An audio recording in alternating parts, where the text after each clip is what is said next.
Bonjour mes futurs entrepreneurs canadiens et bienvenue sur la chaîne Pensons Business et Immigration. Sur cette chaîne, on parle de quoi? On parle justement de business, d'immigration, d'entrepreneuriat, surtout de liberté financière. Aujourd'hui, je vais vous aborder un sujet qui est très important pour toi qui immigre ou toi qui veux immigrer au Canada. Il s'agit des 5 top business préférés des immigrants au Canada, surtout ici au Québec et en l'occurrence dans la grande région métropolitaine. Donc, si toi en ce moment, tu veux immigrer au Canada ou alors tu es déjà au Canada et que tu as l'intention de partir en affaires, tu as l'intention d'entreprendre, tu as l'intention d'être ton propre patron, tu as l'intention de quitter la red race, ces 5 top business dont je vais te parler dans cette vidéo vont vraiment beaucoup t'éclairer.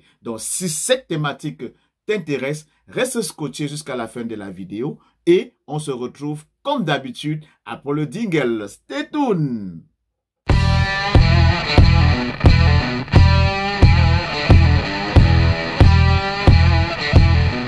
Une fois de plus, bonjour mes futurs entrepreneurs canadiens. Pour ceux qui me découvrent aujourd'hui, mon nom à moi c'est Elvis Bobda, communément appelé par les amis, par les intimes, Bobby Smako, le maestro.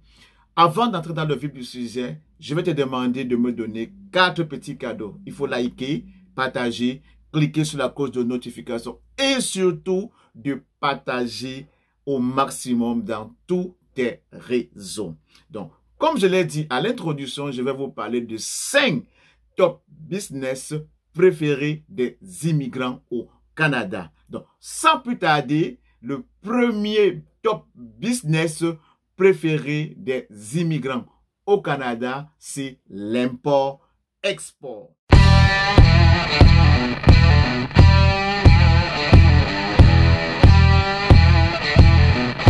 Quand je parle de l'import-export, ici, ça c'est une façon de dire, c'est un business qui est, ma foi, rentable parce que je vois beaucoup d'immigrants, surtout les Afros, dans ce business. Et communément ici, on les appelle les personnes qui sont chargées, bien qui sont responsables, qui font des conteneurs. Voilà le mot que je cherchais. Donc, ce sont des personnes qui font des conteneurs. Et en quoi consiste ce business?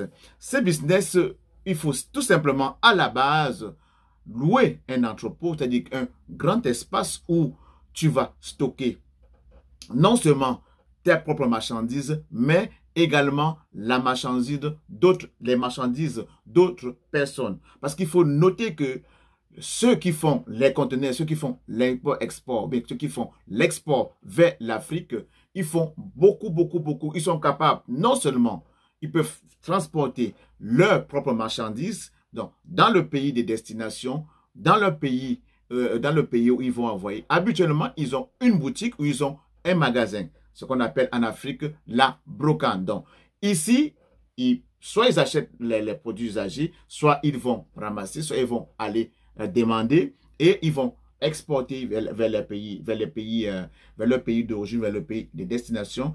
Et dans leur magasin, il y aura du monde sur place qui vont s'occuper pour les aider à écouler. D'autres le font sous la forme de groupage. Donc, qu'est-ce qu'ils vont faire? Ils vont louer un entrepôt, ils vont louer un conteneur, ils auront des camions et ils vont collecter les différents colis des personnes qui veulent envoyer, surtout en Afrique. Donc, admettons, si vous avez une voiture, si nous sommes 2, 3 personnes, 4 personnes à envoyer chacune une voiture, nous allons aller vers ces genre de personnes et ils vont faire le groupage. C'est-à-dire, dans le fond, ils vont grouper nos 4 autos dans un conteneur et chacun paiera sa facture. Donc, juste pour vous donner un exemple, pour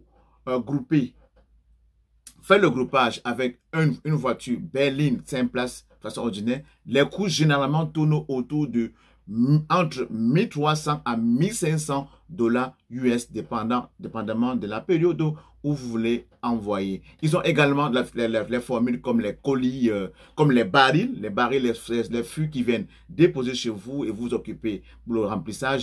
Et je pense qu'à l'époque, quand je le faisais, ils chargeaient Non seulement ils vendaient le baril à 30-40 dollars et ils vous chargeaient pour le transport de votre baril jusqu'à la livraison. C'est-à-dire qu'il avait la douane incluse, ils chargeaient 300 dollars. Donc, par rapport à l'export, mais surtout de l'export des conteneurs vers l'Afrique, il y a ces deux modèles. Soit vous envoyez vos propres marchandises, ou alors vous prenez le stock, les colis d'autres personnes que vous allez grouper dans un conteneur, ils vont vous payer et vous allez envoyer en Afrique. Donc, ça c'est l'un des top business préférés de la communauté immigrante. Pour le deuxième top business, il s'agit des magasins ou bien des boutiques d'épicerie africaines.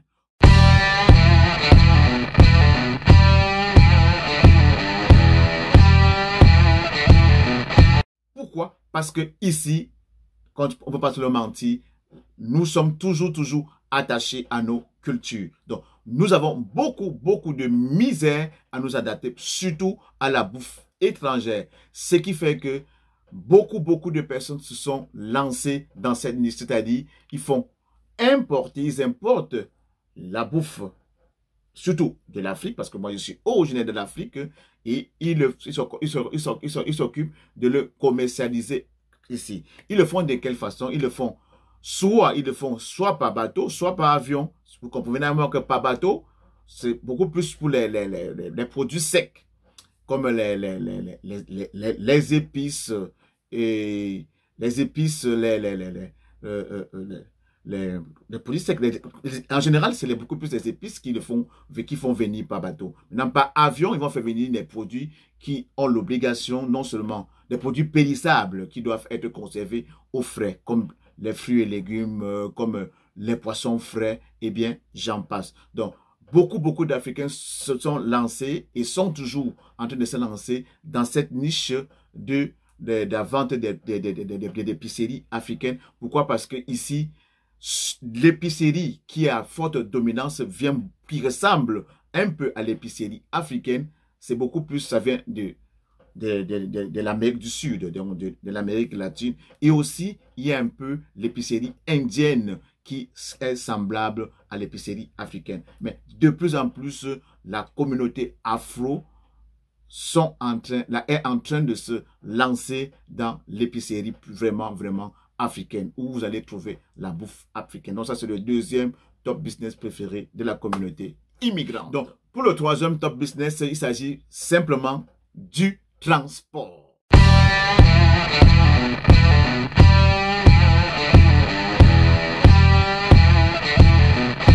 Il s'agit du transport. Et quand je parle du transport, il s'agit du transport des personnes, des biens et de la bouffe. Pour le transport des personnes, le nombre d'immigrants que nous retrouvons ici en train de faire le taxi ou bien le VTC, on ne peut pas les compter. Donc, il y a beaucoup d'immigrants qui sont en train de le faire. Et la plupart des temps, ils le font. Il faut bien retenir qu'ils ne travaillent pas pour quelqu'un. Parce que tous les business que je vous cite ici, ce sont des business qui vous donnent la porte d'être travailleur autonome, donc de travailler pour votre propre compte. Vous n'avez pas besoin de travailler pour quelqu'un. Donc, pour le transport, comme je l'ai dit, transport des personnes, beaucoup le font via le VTC, communément appelé Uber. D'autres le font en faisant le taxi.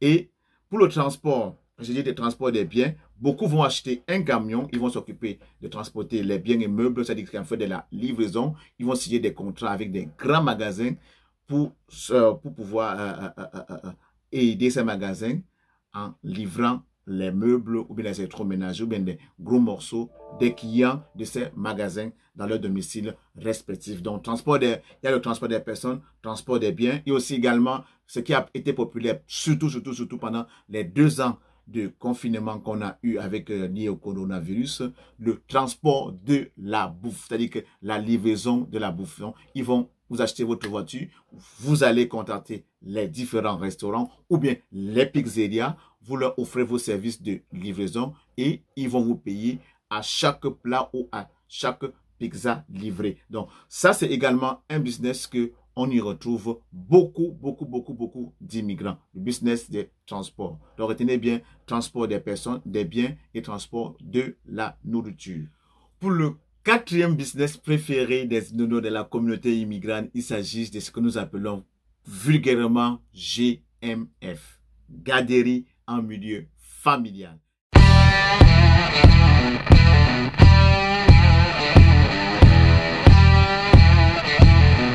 Et ça touche beaucoup plus les femmes. Je ne dis pas que les hommes ne peuvent pas le faire, mais c'est en majorité les femmes qui le font. Donc, pour être gardienne ou bien pour être éducatrice en milieu familial, ça vous prend pas le gros. Il vous faut tout simplement aller faire une petite formation. Je pense que ça dépendamment de l'endroit où vous êtes, c'est formation de 45, entre 45 et 60 heures qui ne coûte pratiquement pas grand-chose. À la fin de cette formation, on va vous délivrer une attestation et ça serait sanctionné par... La fin de cette formation sera sanctionnée par une attestation et pendant la formation, je pense que ce qui est le cœur de la formation, c'est qu'on vous apprend le RCR, les réactions cardio-respiratoires. Comment vous pouvez, pendant que vous gardez l'enfant des personnes, vous pouvez les réanimer au cas où il y a un arrêt cardiaque. Donc, dans cette formation, on va beaucoup plus être axé sur le RCR. Je le dis parce que j'ai conseillé plusieurs personnes qui l'ont fait, ils m'ont donné des retours et qui aujourd'hui sont très fiers de leur business. Donc, première chose que vous allez faire, vous allez vous former, 45-60 heures, vous aurez votre attestation. Après que vous allez vous former, maintenant, vous allez chercher un local. Dans un premier temps, vous pouvez louer un local, mais vous pouvez utiliser le chez vous sur votre maison. C'est pourquoi ce que beaucoup de personnes font, c'est qu'ils achètent des maisons et des grandes maisons, ils vont aménager le sous-sol dédié à cela. Bon, si vous n'avez pas beaucoup de moyens, mais si vous n'êtes pas encore prêt à acheter une maison, vous pouvez louer carrément une maison, bien louer un appartement que vous allez transformer en garderie. Vous allez équiper, mettre des petits jouets, mettre des petits gadgets que vous savez que les enfants adorent. Quand vous aurez maintenant fait cela, pour la troisième chose que vous allez faire, vous allez aller vers votre bureau coordonnateur pour qu'ils viennent vraiment certifier, vérifier que le local que vous avez aménagé à des fins de garderie vraiment correspond aux normes. Et à la suite de la visite, il va vous délivrer une autorisation ou bien un permis d'exploitation, un permis qui vous donnera le droit d'ouvrir votre garderie en milieu familial. Et généralement, pour les gardiennes en milieu familial, vous pouvez garder pour un maximum de 6 enfants et un maximum de 2 pouponnières. Les pouponnières, ce sont des enfants qui ont moins de 18 ans, donc de 0 à 18 mois, excusez-moi, de 0 à 18 mois, on les appelle ici des pouponnières. Et c'est un business que je pense que c'est rentable. Pourquoi? Parce que, tenez-vous tranquille, ici, on paye les frais de garde de façon journalière. Mais alors, si vous avez une garderie en milieu familial qui n'est pas, vous n'avez pas forcément besoin d'être subventionné parce qu'il y a des garderies familiales qui sont subventionnées et celles qui ne sont pas subventionnées. Pour les garderies familiales qui sont subventionnées, ça veut dire que les parents viennent garder leurs enfants, ils vont payer et ils vont payer une partie des frais de garde et l'autre partie, généralement, ça dépend de vos revenus, mais la plupart des temps, le gouvernement supporte entre 60 à 80% des frais de garde. Donc, vous comprenez un peu avec moi que si vous avez la chance, bien, si vous réussissez à travailler fort jusqu'à avoir une garderie en milieu familial subventionné, ça, c'est le summum.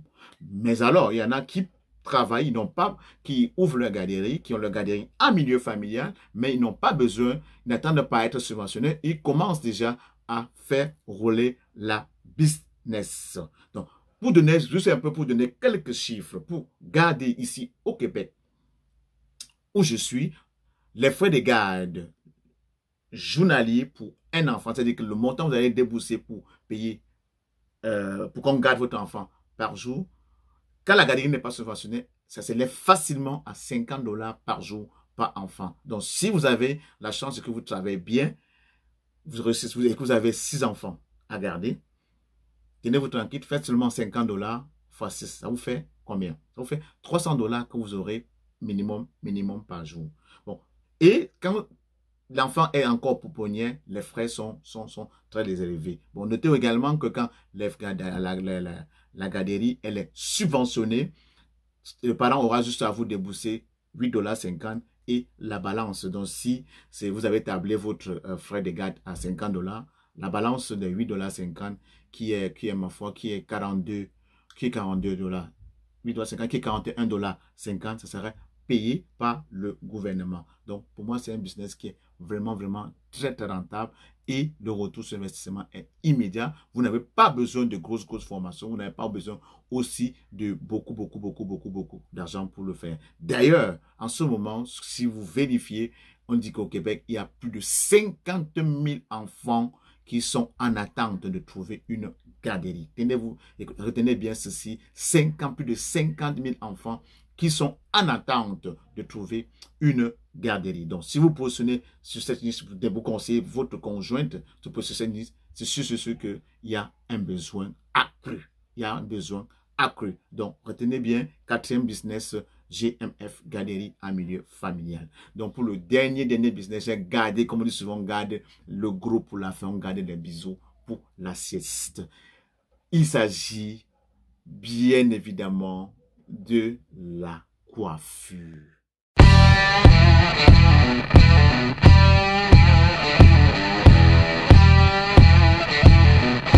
Pour moi, c'est le gros, c'est le cœur du ballot. La coiffure.